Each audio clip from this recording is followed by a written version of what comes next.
ஷாலினி கொஞ்சம் on பண்ணுங்கம்மா video on பண்ணுங்க.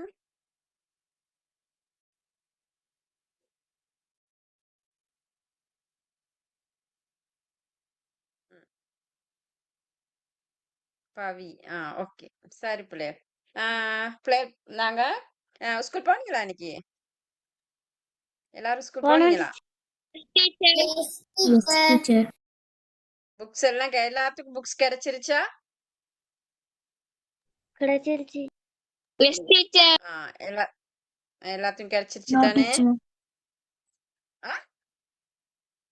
எனக்கு கிடைக்கல டீச்சர். யாருக்கு? ஃபாத்திமாவா? Yes teacher, Fathima Rasna. ஆமா, இது சைவ நெறி பாடமே.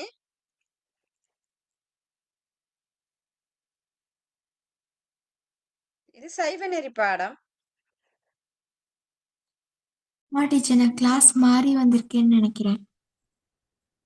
சரிம்மா சரியா, லீவ் ஆயிருப்பா. இது சைவ டீச்சர், நெறி பாடம், லீவா? சரி.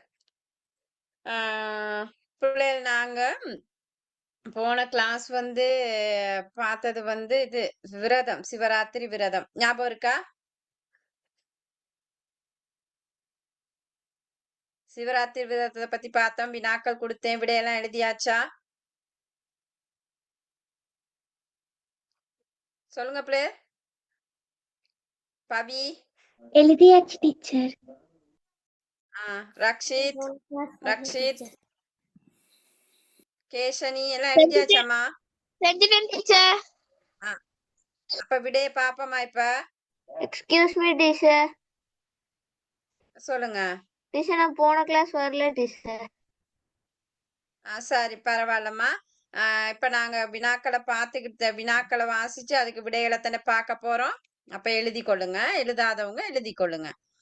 ஒரு ஆள் வினாக்களை வாசிங்க. நிருஜன் எழுதியாச்சா? நான் வாசிக்கிட்டா டீச்சர்? வாசிங்க பவி, வாசிங்க. சிவனுக்கு அனுஷ்டிக்கப்படும் விரதங்களை தருக. சிவனுக்குரிய விரதங்கள் சொல்லுங்க பிள்ளைகள். சிவனுக்குரிய விரதங்கள் என்னென்ன இருக்குன்னு? ஏகாதசி. ஏகாதசி சிவனுக்குரியதா? ஏகாதசி விஷ்ணு. சிவனுக்குரியது கேக்குறேன். சிவனுக்குரியத சொல்லுங்க பிள்ளைகள். சிவராத்திரி. கேதார கௌரி.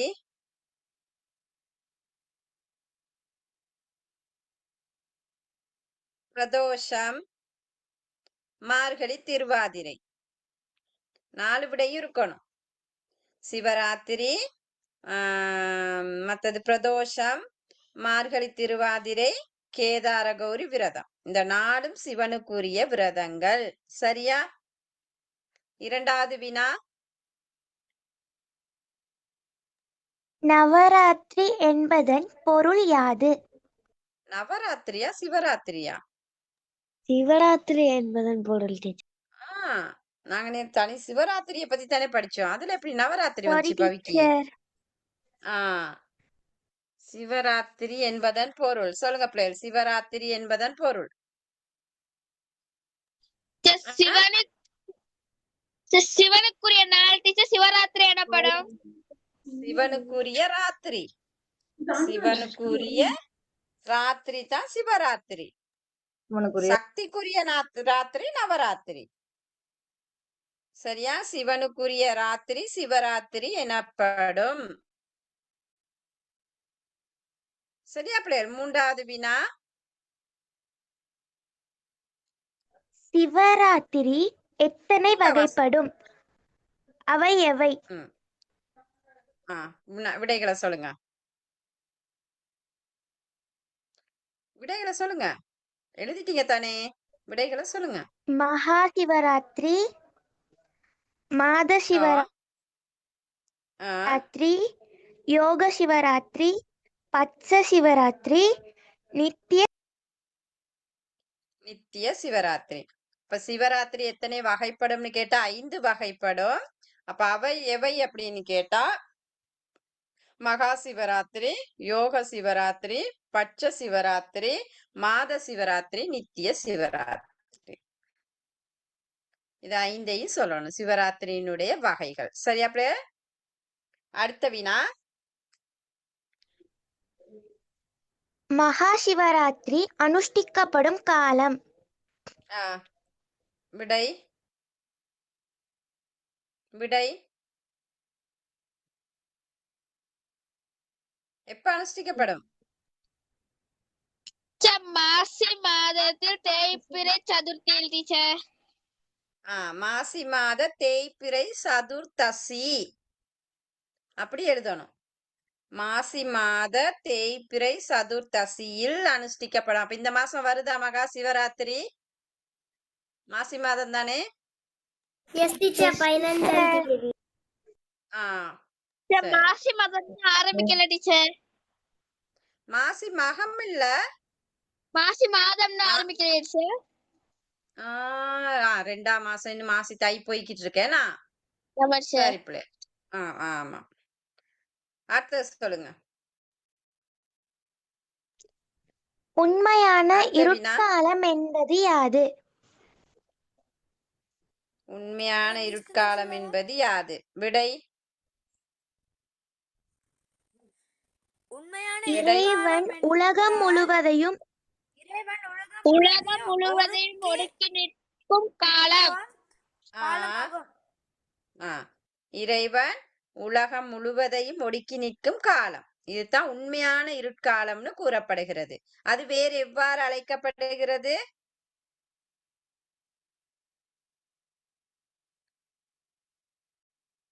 சர்வ சங்கார காலம், பிரளய காலம், ஊழி முடிவு காலம். சரியா நதுர்ஷா? S teacher. அடுத்த வினா. சிவபெருமான் லிங்கத்தில் தோன்றிய நாள். என்ன?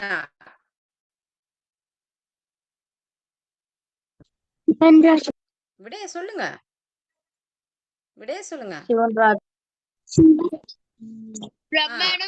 மகா சிவராத்திரி. மகா சிவராத்திரி. சிவபெருமான் லிங்கத்தில் தோன்றிய நாள் மகா சிவராத்திரி. அடுத்த வினா. சிவபெருமான் ஏன் பேரொளி பிழம்பாக காட்சி அளித்தார்? காட்சி கொடுத்தார்.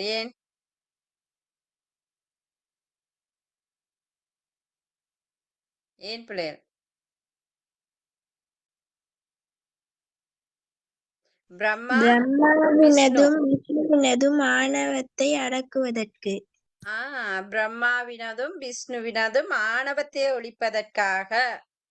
ஏன்னா அவங்க 2 பேருக்கும் முரண்பாடு ஏற்பட்டுச்சு. தான் செய்யும் தொழில் தான் பெரிதுன்னு சொல்லி தான் பெரியவர் என்ற ஒரு ஆணவம். அப்ப அந்த ஆணவம் காரணமாக இருவருக்கும் இடையில என்ன செய்யப்படுது? வாக்குவாதங்கள், முரண்பாடுகளாக மாறுது. அப்ப அந்த அவங்க இருவருடைய ஆணவத்தையும் ஒழிப்பதற்காகத்தான் சிவபெருமான் என்ன செஞ்சாரு? பேரொளி புலம்பாக காட்சி கொடுத்து அந்த பேரொளி புலம்பின் அடியை முனியை தேடிட்டு வர சொன்னாரு. சரியா? அடுத்த வினா. பிரம்மா விஷ்ணு அவர்களின் தொழில் யாது? பிரம்மா என்ன தொழில் பிள்ளைகள்? படைத்தல் தொழில். விஷ்ணு காத்தல்.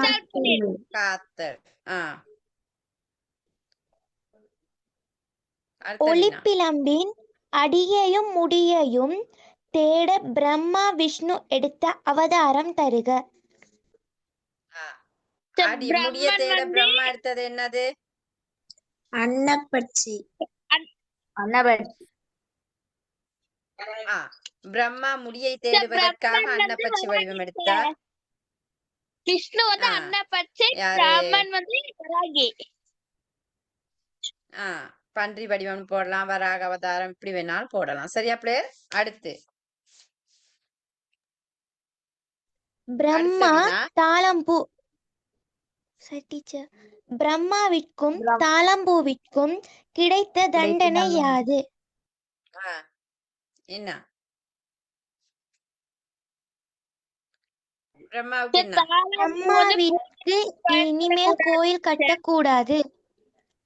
தாழம்பூவுக்கு சந்நிதி இல்ல வந்து பிரம்மாவுக்கு சந்நிதி இல்ல ஏன்னா பிள்ளை கோயில்கள்ல சந்நிதி இல்ல அதே மாதிரிக்கு தாளம்பூக்கு இது கடவுளுக்கெல்லாம் படைக்க இயலாதுச்சு அந்த தாழம்பூ.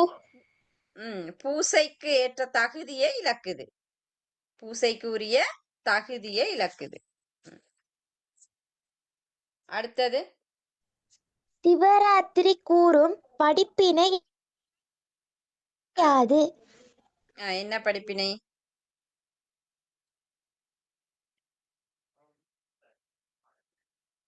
விஷாலினி சொல்லுங்க ஜிஷ்ணுதான் ஜிஷ்ணுதான்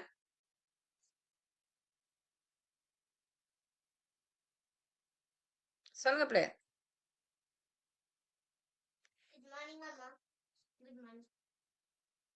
விட என்ன பிள்ளை அந்த கதை உணர்த்துற படிப்பினை என்னது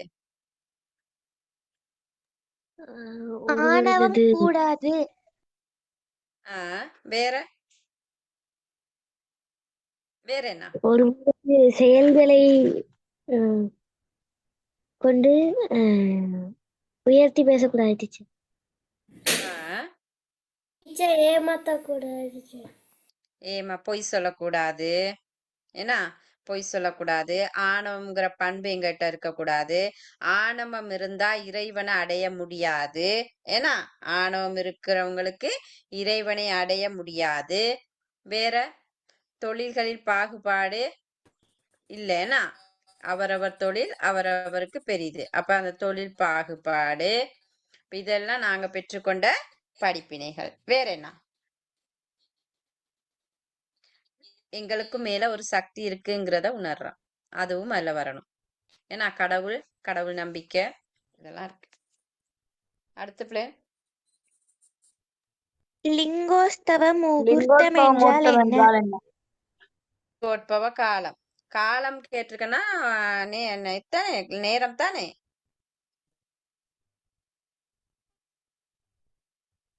லிங்கோத்பவ காலம் தானே இரவு 11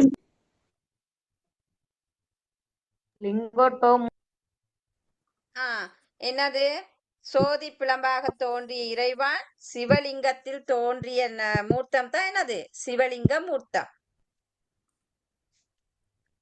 சரியா பேரொளி புலம்பாக தோன்றிய இறைவன் லிங்கத்தில் தோன்றிய மூர்த்தம் தான் என்னன்னு சொல்லப்படுகிறது லிங்கோத்பவ மூர்த்தம் சரியா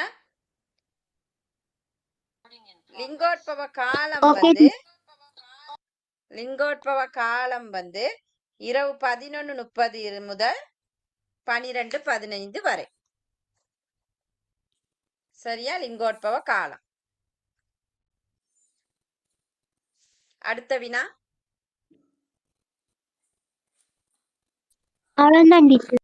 அவ்வளவுதான் டீச்சர். அவ்வளவா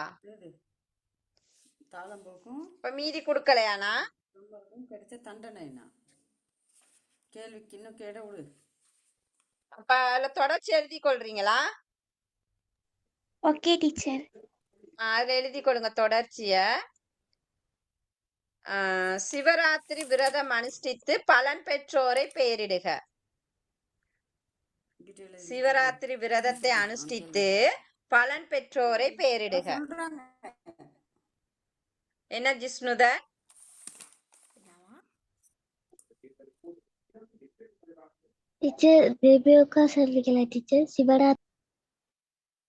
சிவராத்திரி விரதத்தை அனுஷ்டித்து பலன் பெற்றோரை குறிப்பிடுக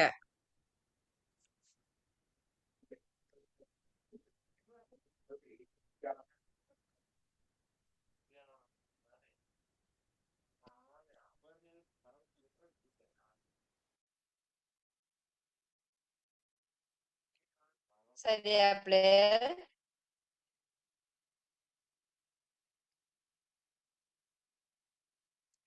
அடுத்து சிவராத்திரி விரதத்துக்கான நியதிகளை ஒழுங்குமுறையாக தருக. சிவராத்திரி விரதம் அனுஷ்டிக்கும் முறையே இல்லாட்டி நியதிகள் ஒழுங்குமுறையாக தருக. எக்ஸ்கியூஸ் மீ டீச்சர், விளங்க மாட்டேங்குது டீச்சர். சிவராத்திரி விரதம் அனுஷ்டிக்கும் ஒழுங்குமுறை அல்லது விதிமுறை குறிப்பிடுக, தருக, எப்படி வேணாலும் போட்டுக்கொள்ளுங்க.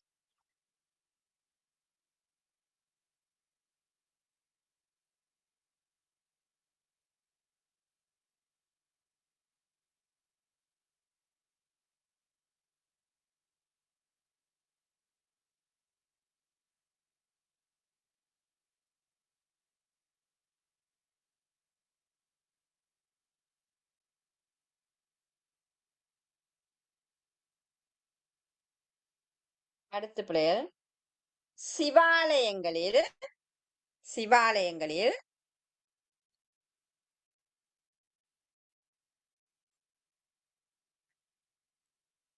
லிங்கோத்பவர் காணப்படும் திசை. சிவாலயங்களில் லிங்கோத்பவர் காணப்படும் திசை யாது?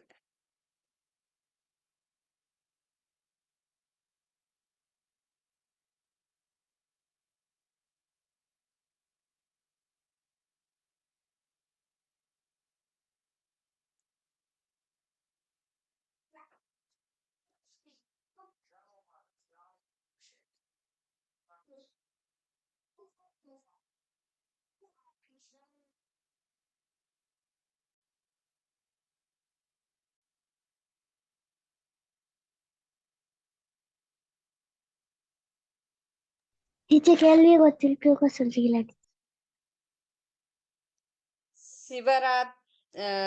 சிவாலயங்களின் கருவறையில் லிங்கோத்பவர் காணப்படும் திசை எது?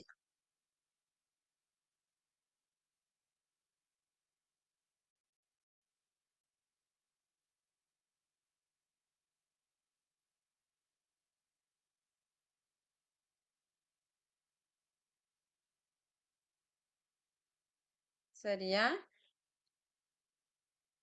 எக்ஸ்கியூஸ் மீ டீச்சர், சொல்லுங்க. சிவராத்திரி விரதம் அனுஷ்டிக்கும் விதிமுறைகளை தருக. அதுக்கப்புறம் என்ன கேள்வி டீச்சர் சொன்னீங்க? அதுக்கு பிறகு நான் கேட்டது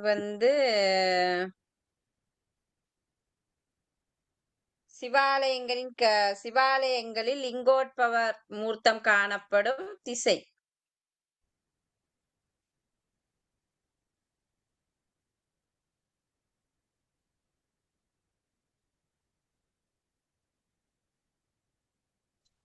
ஓகே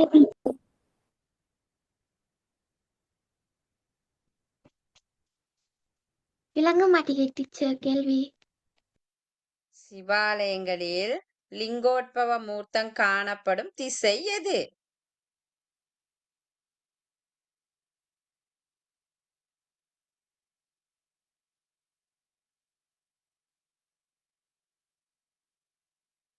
அடுத்து, சிவராத்திரி விரதம் பற்றி கூறும் நூல்களை தருக.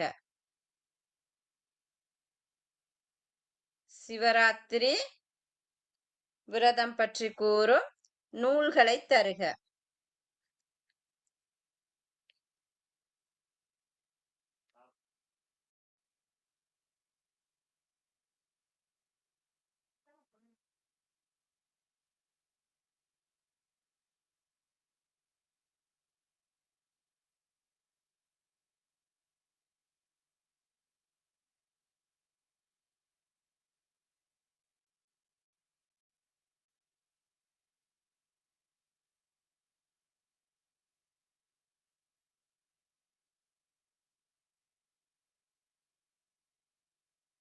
சரியா பிள்ளை? அடுத்து பாருங்க, இவ்விரதத்தை அனுஷ்டிப்பதால் கிடைக்கும் நன்மைகளை தருக. இவ்விரதத்தை அனுஷ்டிப்பதால் கிடைக்கும் நன்மைகளை தருக. நன்மைகளை குறிப்பிடுக. சரியா? இவ்வளவுதான் இதுல வினாக்கள். கீழே இருக்குது டீச்சர், நீங்க பேசுறது விளங்குது இல்லையா? டீச்சர் திக்கி திக்கி கேக்குது டீச்சர். கொஞ்சம் கவரேஜ் பாப்போம் பிள்ளைகள், கொஞ்சம் கவரேஜ் தான் இருக்கு.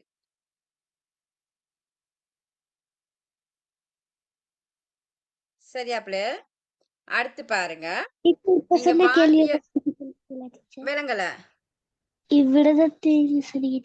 அனுஷ்டிப்பதனால் கிடைக்கும் நன்மைகளை குறிப்பிடுக. நன்மைகளை குறிப்பிடுக. எழுதிட்டீங்களா எல்லாரும்?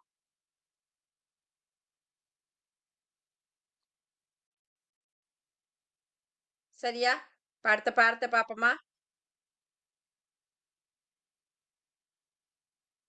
அடுத்த பாடத்தை பாப்போமா பிள்ளைகள்?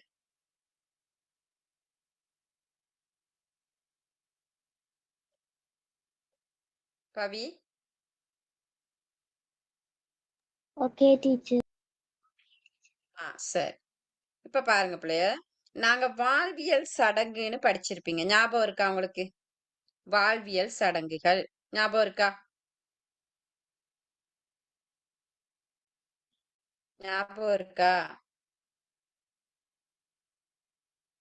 கிரேட் 7ல படிச்சீங்களா வாழ்வியல் சடங்குகள்? இல்லாட்டி கிரேட் 6ல படிச்சீங்களா? ஞாபகப்படுத்தி பாருங்க, இருக்கு. படிச்சீங்களா இல்லையா வாழ்வியல் சடங்குகள்? ஓ டீச்சர் படிச்சோம். படிச்சீங்க. ஏன்னா இப்ப வாழ்வியல் சடங்கு என்பது மனித வாழ்வில் மேற்கொள்ளப்படுகின்ற சடங்குகள் வாழ்வியல் சடங்கு. மனித வாழ்வில் மேற்கொள்ளப்படுகின்ற சடங்குகள் வாழ்வியல் சடங்கு. சடங்கு என்பது கிரியை, செயல். சடங்கு என்பது செயல். சரியா? அப்ப எங்கட வாழ்க்கையிலும் செயற்பாடுகள் இடம்பெறுகிறது, சமயம் சார்ந்த செயற்பாடுகள். அப்ப நாங்க அதை சொல்றோம்னா வாழ்வியல் சடங்குகள், மனித வாழ்வில் இடம்பெறுகின்ற சடங்குகள் வாழ்வியல் சடங்குகள். அப்ப அந்த வகையில சைவ சமயத்தவர்கள் நாங்க பாக்குறோம், எங்கட வீட்டுகள்ல வந்து விரதங்களை முறைப்படி அனுஷ்டிக்கிறோம், பண்டிகைகளை கொண்டாடுறோம், விழாக்கள் செய்யறோம். அதே மாதிரிக்கே இது இன்னும் நாங்க 2 செய்யறோம். என்னது? பூர்வகிரியை, அபரக்கிரியை. பூர்வகிரியை, அபரக்கிரியை. இதுவும் நாங்க வீட்டுல செய்யற செயற்பாடுகள் தான், சமய செயற்பாடுகள். இதுகளெல்லாம் நாங்க ஏன் செய்யறோம்னு சொன்னா, எங்களுடைய வாழ்க்கையில வந்து மகிழ்ச்சியோடு வாழ்வதற்கும், இடையூறுகள் இல்லாம நாங்க இன்போடு வாழணும் அப்படிங்கிறதுக்காக நாங்க மற்றது எங்களோட உறவினர்களோட சேர்ந்து கூட்டாக வாழ்றோம். பல கருத்துக்கள் இருக்குது நாங்க ஏன் இந்த மாதிரி செயற்பாடுகளை செய்யறோம் அப்படிங்கிற நேரம். சரியா? அந்த வகையில விரதங்கள், நீங்க இந்த சிவராத்திரி விரதம் பாத்தீங்க, பண்டிகைகளும் உங்களுக்கு தெரியும். அடுத்து நாங்க பூர்வகிரியை, அபரக்கிரியை, இது எங்களுக்கு கொஞ்சம் பார்க்கணும் பிள்ளைகள். பூர்வகிரியை, அபரக்கிரியைன்னு 2 இருக்கு. அதை நாங்க என்னன்னு சொல்லலாம்? மங்கள சடங்கு, அமங்கல சடங்குன்னு இன்னும் விதம் சொல்லுவோம். மங்கள சடங்கு, அமங்கல சடங்கு. அப்ப மங்கள சடங்குன்னு சொல்ற நேரம் எல்லா நல்ல நிகழ்வுகளும் மங்கள சடங்குக்குள்ள வரும். அமங்கலம்னு சொன்னா நாங்க இறந்ததுக்கு பிறகு செய்கின்ற செயற்பாடுகள் அமங்கல சடங்கு. அதை நாங்க எப்படி சொல்லுவோம்னு சொன்னா பூர்வ கிரியை, அபர கிரியை. இந்த பூர்வ கிரியைன்னு சொல்றது வந்து ஒரு ஆன்மா. ஆன்மான்னு சொல்றது யாரு? நாங்க தானே, உயிர்கள். அப்ப இந்த உயிர்கள் பிறந்தது முதல் இறக்கும் வரைக்கும், பிறந்தது முதல் இறக்கும் வரைக்கும் அந்த ஆன்மாவுக்கு செய்கின்ற கிரியைகள் எல்லாமே பூர்வ கிரியைகள். ஒரு ஆன்மா பிறந்தது முதல் இறக்கும் வரைக்கும் அந்த ஆன்மாவுக்கு செய்கின்ற கிரியைகள் எல்லாம் என்னது? பூர்வ கிரியைகள். அப்ப நீங்க பிறந்ததுல இருந்து என்ன செய்வாங்க? நீங்க பிறந்தோடனே 30ஆம் நாள் கிரியை செய்வோம், சடங்கு. அடுத்து நீங்க பாருங்க, உங்களுக்கு பெயர் சூட்டுறது, அதை நாங்க நாமகரணம்னு படிச்சீங்க, கிரேட் 6ல எல்லாம் இருக்கு. சோறு ஊட்டுறது, ஏடு துடக்கிறது, பூநூல் அணிகிறது. அடுத்து பாருங்க, திருமணம். ஏன்னா இதெல்லாம் பூர்வ கிரியைகளுக்கு வரும், ஒரு ஆன்மா உயிரோடு இருக்கிற காலத்துல செய்யறது. அடுத்து பாருங்க, அபரக்கிரியை. ஒரு ஆன்மா இறந்ததன் பின் அந்த ஆன்மாவின் நலன் கருதி பிறரால செய்யப்படும் அபரக்கிரியை. இறந்த ஆன்மா செய்யாது. அப்ப அந்த இறந்த ஆன்மாவின் நலன் கருதி பிறரால செய்யப்படுகின்ற கிரியை தான் நாங்க என்னன்னு சொல்றோம்? அபரக்கிரியைன்னு சொல்லுவோம். அப்ப அதுல பாத்தீங்கன்னா அந்தியேட்டு, சிராஸ்தம், மகாலயம், வேற என்ன, திவசம், இப்படி நாங்க அபரக்கிரியைகளுக்கு உதாரணம் கொடுக்கலாம். இதுகளை பத்தி நாங்க அடுத்த கிளாஸ்கள்ல பார்ப்போம். அப்ப இதுல நாங்க பூர்வ கிரியைன்னு சொன்னா ஒரு ஆன்மா பிறந்தது முதல் இறக்கும் வரைக்கும் அந்த ஆன்மாவின் நலன் கருதி செய்யறதுதான் பூர்வ கிரியைகள். அதுல பாருங்க பிள்ளைகள், உங்களுக்கு இந்த பிறந்த நாளும் பூர்வ கிரியை ஒன்றுதான். பிறந்த நாளும் இது பூர்வ கிரியை. அப்ப இதுல பிறந்த நாள்னு கொடுக்காம நாள் மங்களம் என்ற தலைப்புல கொடுத்திருக்காங்க. பிறந்த நாள்னு கொடுக்காம எப்படி கொடுத்திருக்காங்க? நாள் மங்களம். சரியா? ஏன் அப்படி சொல்ற? அப்ப பூர்வ கிரியில ஒண்ணுதான் என்னது? நாள் மங்களமும். ஏனைய இருக்குதானே, பெயர் சுட்டுறது, எடுத்தடக்கிறது, சோறு ஊட்டுறது, காது குத்துறது, இந்த மாதிரி நிகழ்வுகளோட நாள் மங்களமும் ஒரு பூர்வ கிரியை தான் வரும். சரியா? இப்ப நீங்க என்ன செய்றீங்க? இந்த பிறந்த நாள் நீங்க கொண்டாடிக்கிட்டே இருக்கீங்க தானே? பிறந்த நாள் எல்லாரும் கொண்டாடுறீங்க. ஏன்னா அப்ப இந்த பிறந்த நாளை நாங்க எப்படி கொண்டாடுறது, ஏன் கொண்டாடுறோம், இதுகளை பத்தி தான் நாங்க பார்க்க போறோம். சரியா?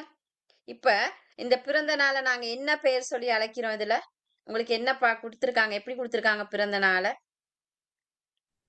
நாள் மங்களம். நாள் மங்களம். இப்ப பாருங்க, மங்களம்னா ஒரு நல்ல செயல், என்ன அப்படி, அதாவது ஆக்கம், நன்மை அப்படின்னு நாங்க சொல்றோம். இப்ப ஒரு அம்மாவுக்கும் அப்பாவுக்கும் ஒரு குழந்தை நீங்க கிடைச்சிருக்கீங்களா இருந்தா அந்த பெற்றோர்கள் எவ்வளவு மகிழ்ச்சி அடைஞ்சிருப்பாங்க.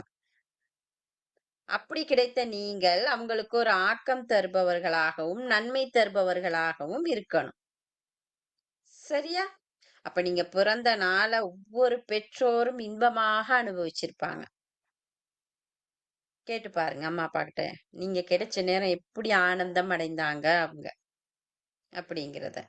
அப்ப அப்படி அந்த நாள் அவங்களுக்கு நன்மை தருகின்ற நாளாக இருந்திருக்கு. அந்த பெற்றோருக்கு மங்களம் தருகின்ற நாள். ஒவ்வொரு குழந்தைக்கும் ஒவ்வொரு பெற்றோருக்கும் இந்த நாள் ஒரு நல்ல நாள் தான். நாள் மங்களம். சரியா? நாள் என்றால் நட்சத்திரத்தை இந்த அந்த நாங்க பார்ப்போம் தானே, எங்கட நட்சத்திரம், தீதி, யோகம் அப்படி வருது தானே. அதுல இந்த நாள் என்பது நட்சத்திரத்தை தான் குறிக்குது. இப்ப நீங்க போயிட்டு கோயில போயிட்டு பூசை செய்யறதா இருந்தா நீங்க என்னத்த சொல்லி பூசை செய்வீங்க? அந்த பிறந்த நாள்ல நட்சத்திரத்தை சொல்லித்தான் பூசை செய்வீங்க. நீங்க கோயிலுக்கு போயிட்டு அர்ச்சனை செய்யற நேரம் நட்சத்திரங்களை சொல்லணும். ஏன்னு சொன்னா நட்சத்திரத்துல செய்யற நேரம் தான் அதனுடைய பலன் இருக்கு. சரியா? அப்ப 27 பாக்கிட்ட நீங்க என்ன நட்சத்திரம்? சரியா? அப்ப இதுல பாருங்க, நாங்க பிறந்த நாள், நாங்க பிறந்த அன்னைக்கு டேட் ஒண்ணு இருப்ப. இந்த டேட்ல ஒரு குழந்தை பிறக்குதுன்னு வைங்களேன். இன்னைக்கு என்னது, பிப்ரவரி 2னா இன்றைய தினம் பிப்ரவரி 2 தானே. அப்ப இன்றைக்கு ஒரு குழந்தை பிறக்குது. அப்ப உதாரணத்துக்கு இன்னைக்கு புனர்பூச நட்சத்திரம்னு வச்சுக்கொள்ளுவோமே. 27 நட்சத்திரம் இருக்கு தானே.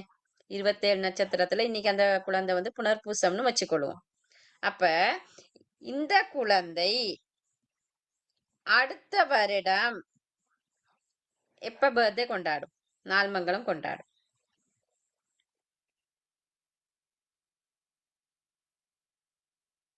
சொல்லுங்க பாப்போம். அடுத்த மாசம் 2ஆம் தேதி புனர்பூசத்தின நட்சத்திரம். அந்த டேட்ல இல்ல பிள்ளைகள், எப்ப அந்த மாதத்துல புனர்பூச நட்சத்திரம் வருதோ அதுதான் அந்த பிள்ளைக்கு பிறந்த நாளாக இருக்கும். ஏன்னா மாறி மாறி வரும் தானே. டேட் மாறலாட்டி நட்சத்திரங்கள் முன்னுக்கு பின்னுக்குன்னு போயிட்டு தான் வரும். அப்ப அந்த நட்சத்திரத்துல தான் நாங்க என்ன செய்யணும்? இந்த பிறந்த நாட்களை கொண்டாடுறது நன்மை தரும். சரியா?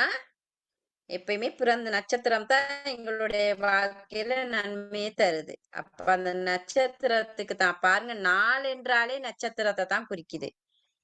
மங்களம்னு சொல்றது ஆக்கம், நன்மை. நீங்க பிறந்த நாள் ஒரு நன்மை தரும் நாளாக இருந்திருக்கு எல்லாத்துக்கும். சரியா? நீங்க ஒரு ஆக்கம் நிறைந்தவராக இருந்திருக்கிறீங்க. அப்ப அந்த பிறந்த ஒவ்வொருவருக்கும் அந்த நட்சத்திரத்துக்குரிய நாள் தான் பிறந்த நாள். அப்ப அந்த நாள்ல தான் நாங்க எங்களுடைய நாள் மங்களத்தை கொண்டாடணும். அப்ப பூர்வ கிரியையில ஒண்ணு வந்து நாள் மங்களம். அடுத்து நாள் மங்களம் என்றால் என்ன? அந்த நாள் மங்களத்தினுடைய பொருள். இது விளங்குச்சா பிள்ளைகள உங்களுக்கு? அ? இது விளங்குச்சா? சொல்லுங்க.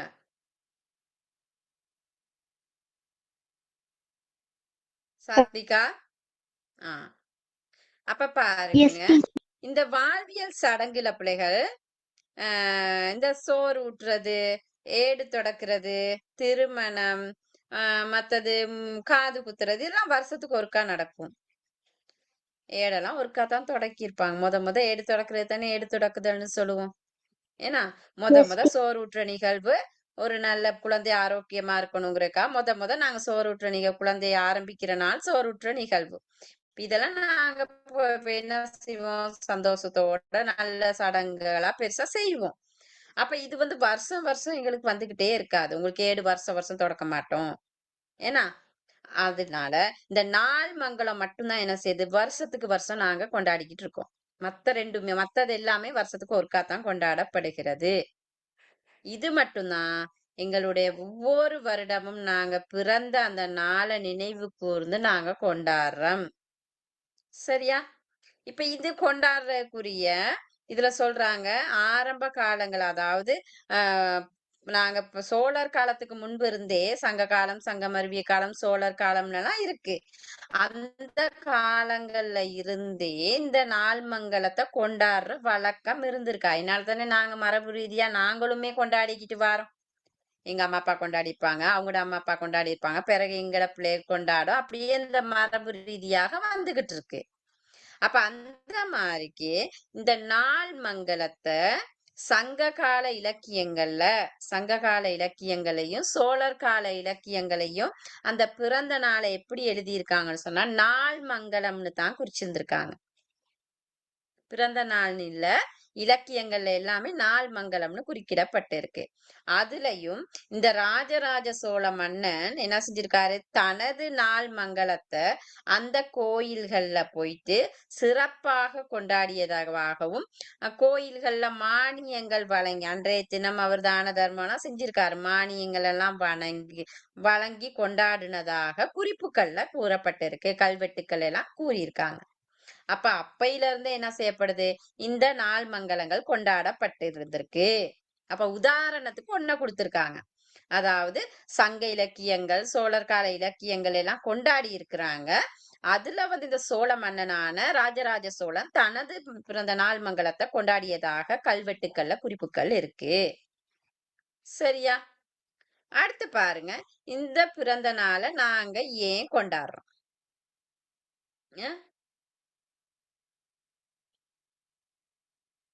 சொல்லுங்க பாப்போம்.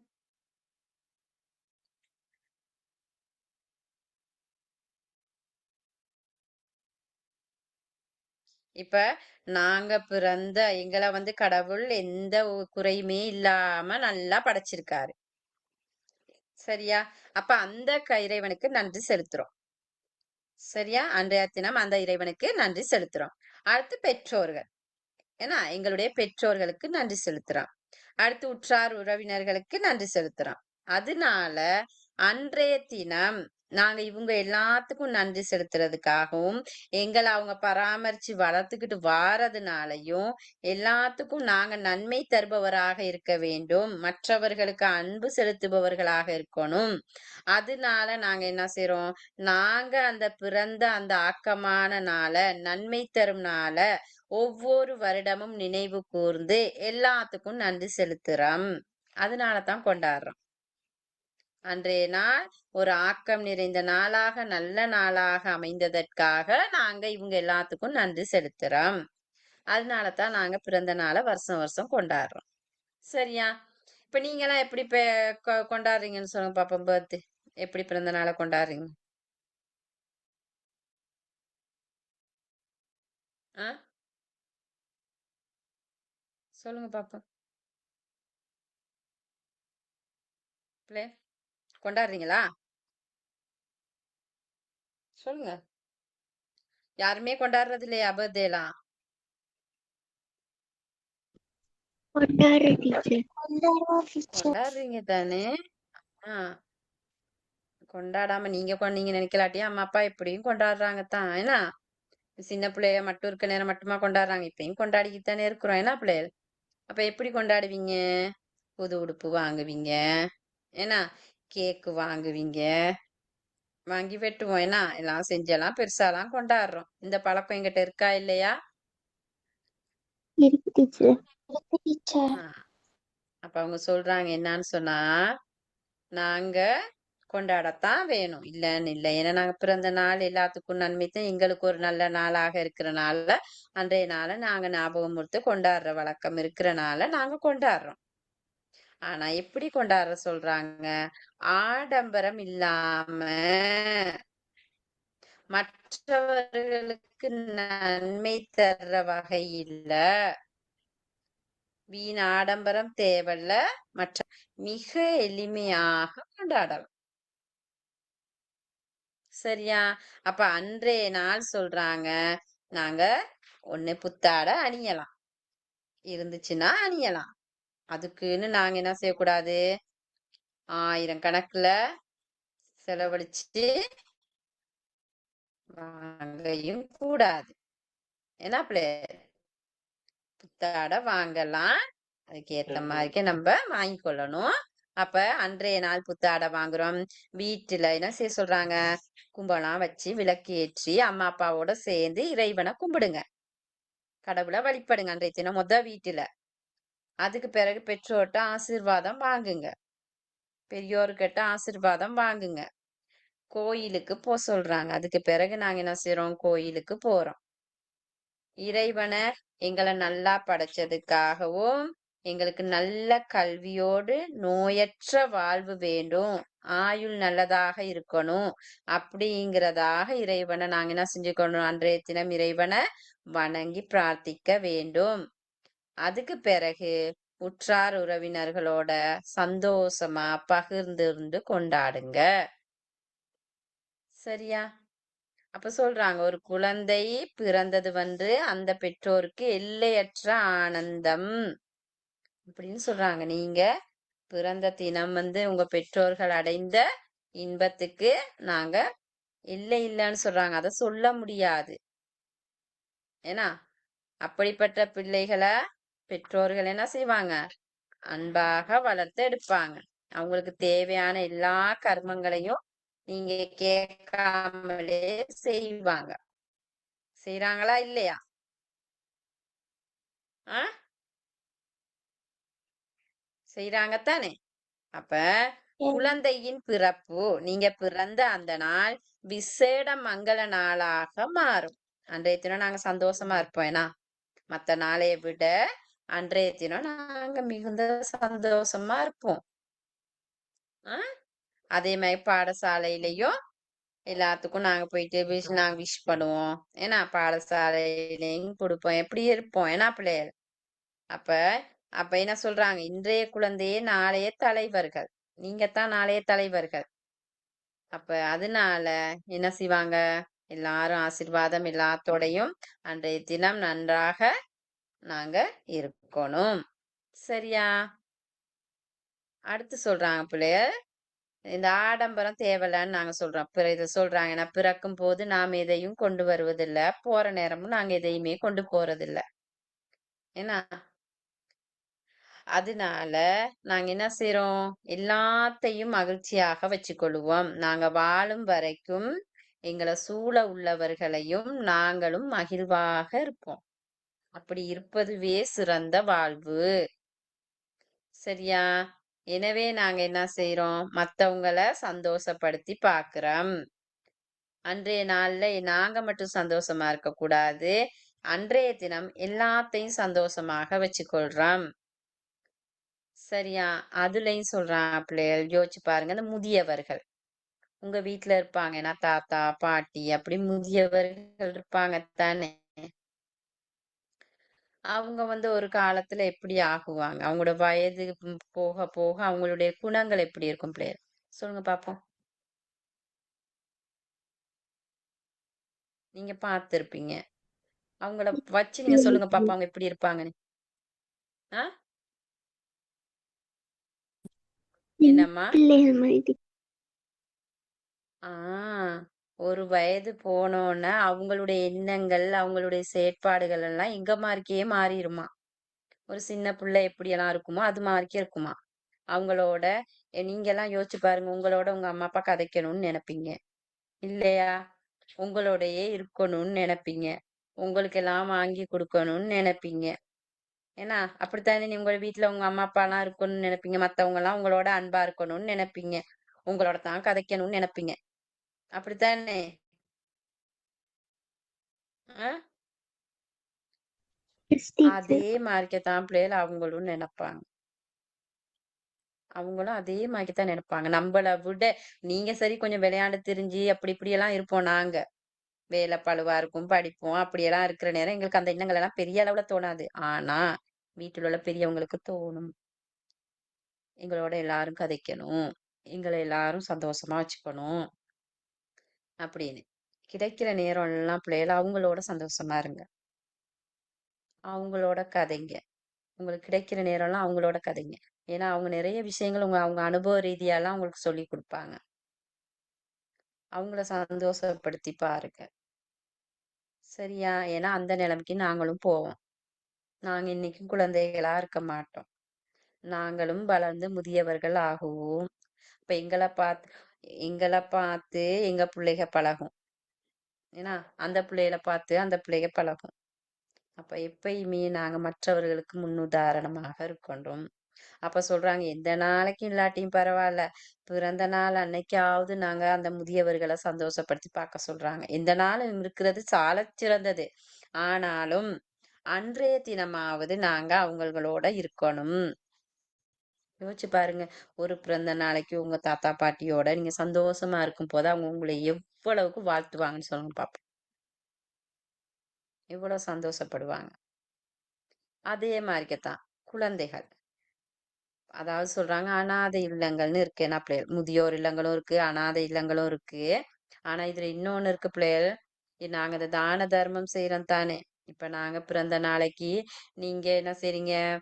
ஆ, சில பிள்ளைகள் போறீங்கன்னு வைங்களேன், ஒரு அனாதை இல்லத்துக்கு போயிட்டு நீங்க புள்ள அவங்களோட இருந்து அவங்களுக்கு ஏதாவது வாங்கி எல்லாம் குடுக்கலாம். ஆனா அதுல எங்களுக்கு ஒரு கர்வம் மட்டும் வந்துடக்கூடாது. அது மறைமுகமாக எங்களுக்கு ஏற்படும் பிள்ளைகள். நான் போனேன். சில வேளை நாங்க சொல்லலாம். அடுத்த நாள் ஸ்கூல்ல போயிட்டோ, இல்லாட்டி எங்க ஃப்ரெண்ட்ஸ் கிட்டயோ, யாருக்கிட்டயோ நாங்க சொல்லலாம். எனக்கு நேத்து பர்த்டே. நான் இந்த அனாதை இல்லத்துக்கு போனேன். நான் இப்படியெல்லாம் செஞ்சேன். அப்படின்னெல்லாம் சொல்லுவீங்க. நெறைய வாங்கி குடுத்தேன் அப்படின்னு. ஆனா அதுல நாங்க செஞ்சிருந்தாலும், அதுல ஒரு மறைமுகமான ஒரு இது ஒண்ணு வரும். கர்வம் ஒண்ணு வரும் எங்களுக்கு. அது வரக்கூடாது. நாங்க போகலாம், அவங்களோட சந்தோஷமா இருக்கலாம். ஆனா, அந்த எண்ணம் மட்டும் எங்களுக்கு வரக்கூடாது. நான் செஞ்சேன், நான் பார்த்தேன் அப்படிங்கிற எண்ணம் வரக்கூடாது எங்கள்ட்ட. ஏன்னா, அவங்க சின்ன பிள்ளைக தானே, அனாதை பிள்ளைகள் தானே. அப்ப அவங்கள நாங்க பார்க்க போறதோ, இதோ அந்த எண்ணங்கள் வந்து மத்தவங்க கிட்ட நாங்க பெருமையா பேசிக்கொள்ள கூடாது. சரியா? அந்த மாரி எண்ணங்கள் எங்ககிட்ட தோணவும் கூடாது. நாங்க செய்யலாம். ஆனா, அவங்களுக்கு செய்யத்தான் வேணும். அவங்கள போய் பார்க்கணும், முதியோர்களோட இருக்கணும், முதியோர் இப்ப இல்லங்களுக்கு போகலாம். ஏன்னா, அப்படி போயிட்டு இப்ப யோசிச்சு பாருங்க. நீங்க உங்களுக்கு வந்து எல்லாம் வாங்கி குடுக்குறாங்க. நீங்க கேக் வெட்டுறீங்க, உடுப்பெல்லாம் வாங்கி குடுப்பாங்க உங்க பெற்றோர். ஆனா, அதே அனாதை இல்லத்துல உள்ள முதியோர்கள யோசிச்சு பாருங்க. சிறுவர்கள யோசிச்சு பாருங்க. ஏதோ ஒரு காரணத்தினால அவங்க தனிமைப்படுத்தப்படுறாங்க. அப்ப அவங்களோட போயிட்டு நாங்க அவங்களுக்கு வேணுங்கிற எல்லாம் வாங்கி குடுக்கணும்னு கூட இல்ல. அவங்களோட போயிட்டு அந்த பிள்ளைகளோட விளையாண்டு, அந்த பிள்ளைகளோட அன்பா பேசினாலே போதும். அதுவே அன்றைய தினம் நாங்க செய்ற புண்ணியம்னு சொல்லப்படுகிறது. நாம இப்ப கேக்க வெட்டி யார் சாப்பிடுறோம்னு சொல்லுங்க பாப்போம். ஒண்ணு நம்ம வீட்ல உள்ளவங்க சாப்பிடுவோம். அப்படி இல்லாட்டி எங்கட ஃப்ரெண்ட்ஸுக்கு குடுப்போம். இருக்கிறவங்களுக்கு தானே குடுக்குறோம். யோசிச்சு பாருங்க. இல்லாதவங்களுக்கு குடுக்க சொல்றாங்க. அன்றைய தினமாவது இல்லாதவங்களுக்கு குடுங்க. இருக்கிற ஃப்ரெண்ட்ஸுக்கு கொண்டு போய் ஸ்கூல்ல நாங்க என்ன செய்வோம்? கேக்க குடுப்போம். ஒரு டோஃபிய குடுப்போம். அதே உங்க கிளாஸ்ல உங்களுக்கு தெரியும் உங்களோட கூட படிக்கிற புள்ளைக. அதுல ஏதாவது ஒரு பிள்ளைக்கு ஒரு கொப்பி புத்தகம் இல்ல, அந்த வீட்ல அந்த புள்ள கஷ்டப்படுது அப்படின்னா நீங்க தெரியாம அந்த புள்ளைக்கு ஏதாவது செஞ்சு பாருங்க பாப்போம். அதுதான் தர்மம். அதத்தான் செய்யணும். விளங்குச்சா? ஆ?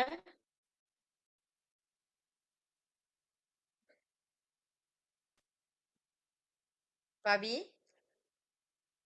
Rakshit, teacher Rakshit, விளங்குனது teacher. விளங்குது இல்லையா? விளங்குனது டீச்சர். ஆ, விளங்குச்சு என்ன? அப்ப இனிமேலாவது நாங்க என்ன செய்வோம்? அப்படி செஞ்சு பார்ப்போம். சரியா? கேக்குக்கு செலவழிக்கிற ஒரு 5000 ரூபாய ஒரு சின்ன கேக்கா வாங்கி நீங்க ஆசைக்கு வெட்டி சாப்பிடுங்க. வேணான்னு சொல்லல. அதுக்குன்னு 5000 ரூபாய் செலவழிக்கணுமா? தேவையில்ல. சரியா? 5000 ரூபாயோட முடிக்க போறோம். யோசிச்சு பாருங்க. சரியா? 5000 ரூபாயோட முடிக்க போறதுல அதை விட கூடுதலா தான் போகும். சரியா பிள்ளைகள்? அப்ப ஆடம்பரம் தேவையில்லை, வீண் விரயம் செய்யாதீங்க அப்படின்னு சொல்றாங்க. அடுத்த பிள்ளைகள், நீங்க கேக்க வெட்டுறீங்க. கேக்க வெட்டும் போது என்ன செய்வீங்க? சொல்லுங்க பாப்போம்.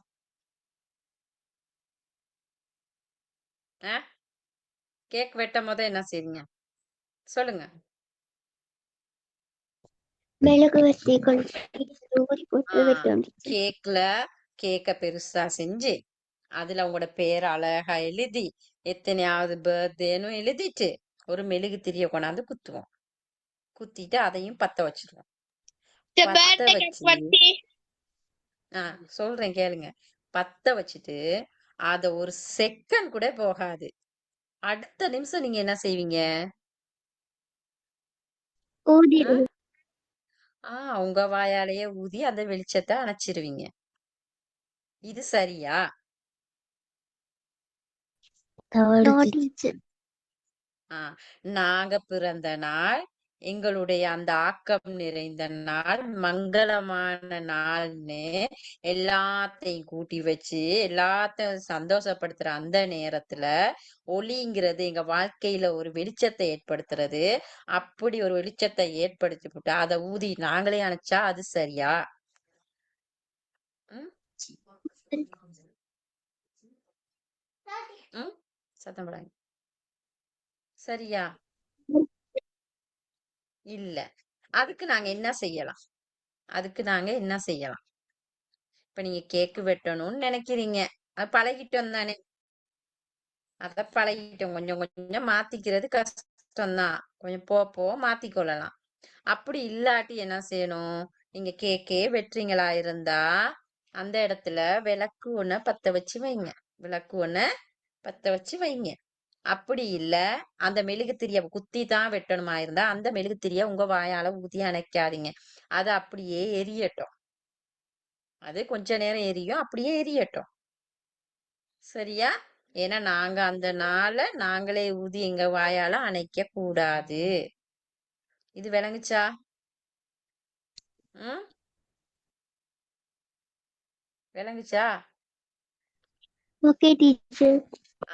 இந்த கேக்கு வெட்டுறது, அத ஆடம்பரமா கொண்டாடுறது இதெல்லாம் எங்களுடைய கலாச்சாரமே இல்ல.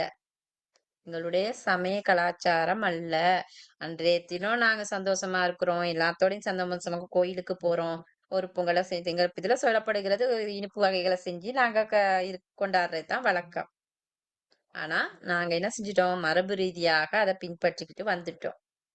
ஏன்னா அப்ப சில மாற்றங்களை நாங்க ஏற்படுத்தி கொள்ளலாம். அன்றைய தினம் சில மாற்றங்களை ஏற்படுத்தலாம். அதுலயும் பிள்ளை இந்த ஆடம்பரம் என்பது தேவையில்லாத ஒண்ணு. தேவையில்லாத ஒரு விஷயம். அதை மாத்திக்கிருங்க. நீங்க எதிர்காலத்துல மாத்திக்க பாருங்க. அன்றைய தினம் உங்களுக்கு எவ்வளவுக்கு எவ்வளவு மத்தவங்கள சந்தோஷப்படுத்தி பார்க்க இயலுமோ அந்த அளவுக்கு சந்தோஷப்படுத்து. ஏன் புண்ணியங்கள் எங்களை வாழ வைக்கும். புண்ணியம் தான் தேடணும். அப்ப புண்ணிய காரியங்கள்ல ஈடுபடுங்க. சரியா? விளங்குச்சா அப்ப?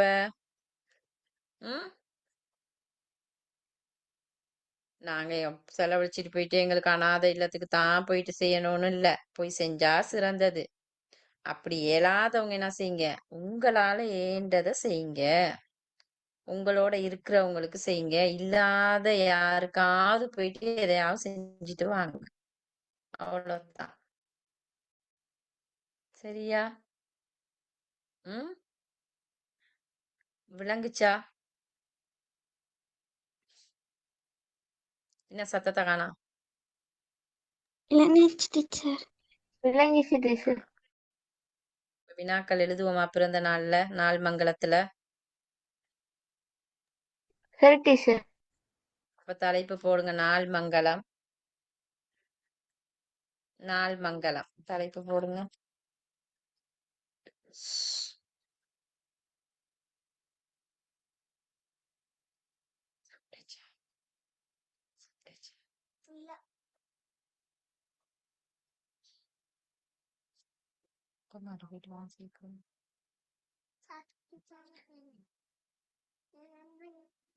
சரி, கொஞ்சம் நேரம். சரியா? வாழ்வியல் சடங்கு என்றால் என்ன? வாழ்வியல் சடங்கு என்றால் என்ன?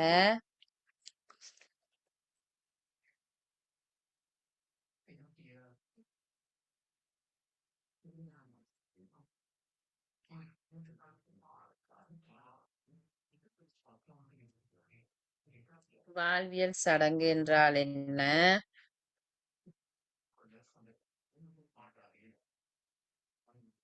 ரெண்டாவது கேள்வி என்ன டீச்சர்?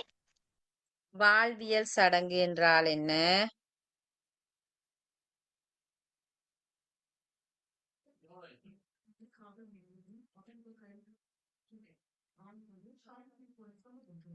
பூர்வ கிரியை அபர கிரியை என்பதன் விளக்கம் தருக. பூர்வ கிரியை அபர கிரியை என்பதன் விளக்கம் தருக.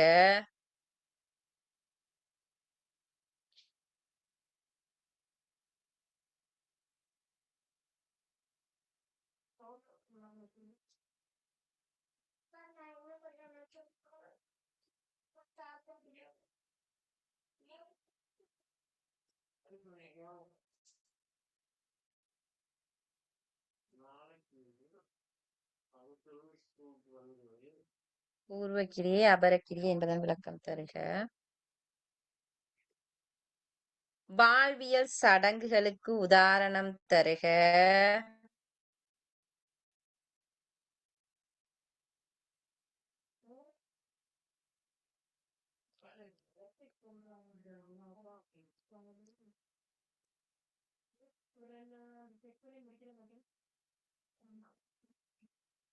வாழ்வியல் சடங்குகளுக்கு உதாரணம் தருக.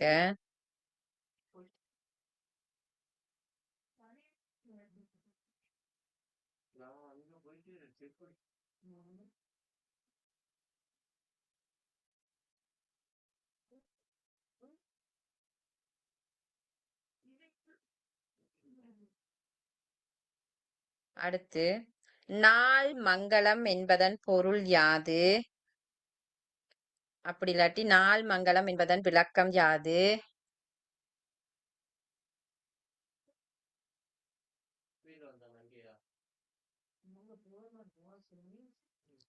நாள் மங்களம் என்பதன் விளக்கம் யாது?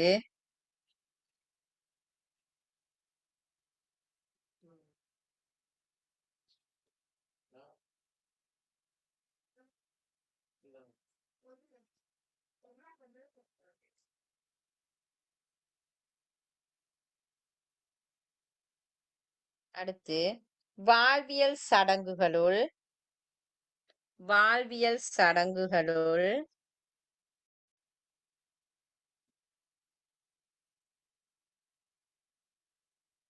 வாழ்வியல் சடங்குகளுள் நாள் மங்களம் எவ்வாறு வேறுபடுகிறது? பபா பபா நாள் மங்களம் எவ்வாறு வேறுபடுகிறது? வாழ்வியல் சடங்குகளுள் நாள் மங்களம் எவ்வாறு வேறுபடுகிறது? கொஞ்சம் இருங்க வரேன்.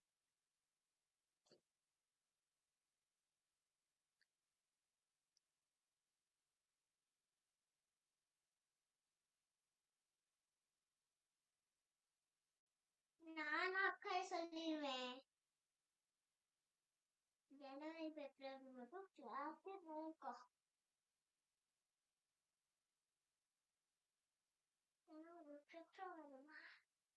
அடுத்து ராஜராஜ சோழன்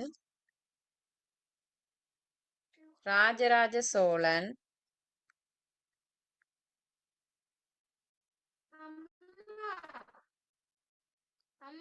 ம், டீச்சர் கவிக்கக்கூடா.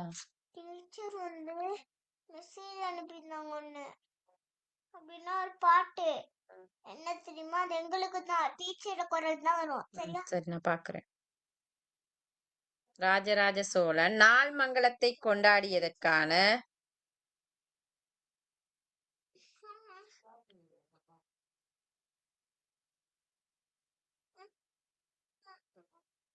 சான்றுகளை தருக. நாள் மங்களத்தை கொண்டாடியதற்கான சான்றுகள். கதைக்காதீங்க வாரு.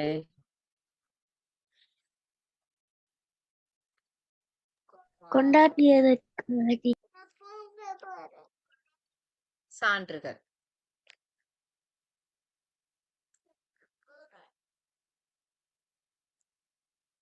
நாம் ஏன் பிறந்த நாளை கொண்டாட வேண்டும்? நாம் ஏன் பிறந்த நாளை கொண்டாட வேண்டும்?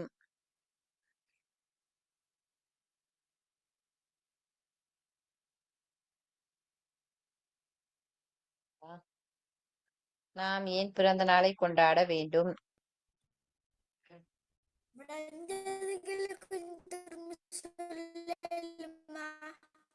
பிறந்த நாளை எவ்வாறு கொண்டாடுவது சிறப்பானது? பிறந்த நாளை எவ்வாறு கொண்டாடுவது சிறப்பானது?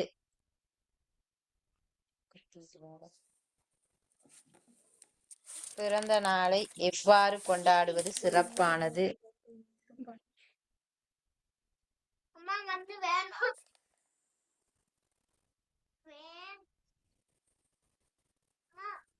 பிறந்த நாளை எவ்வாறு கொண்டாடுவது சிறப்பானது?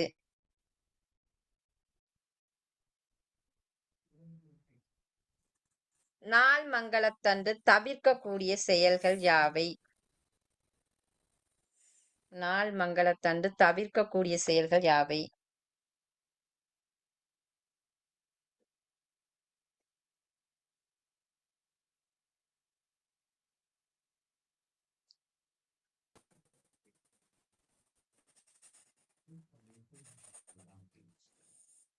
டீச்சர் தவிர்க்க வேண்டிய செயல்கள்.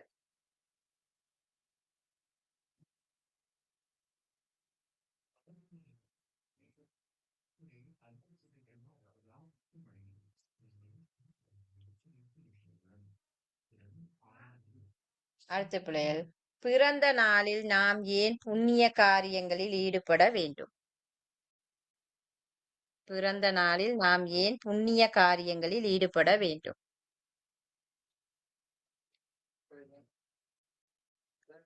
சரியா?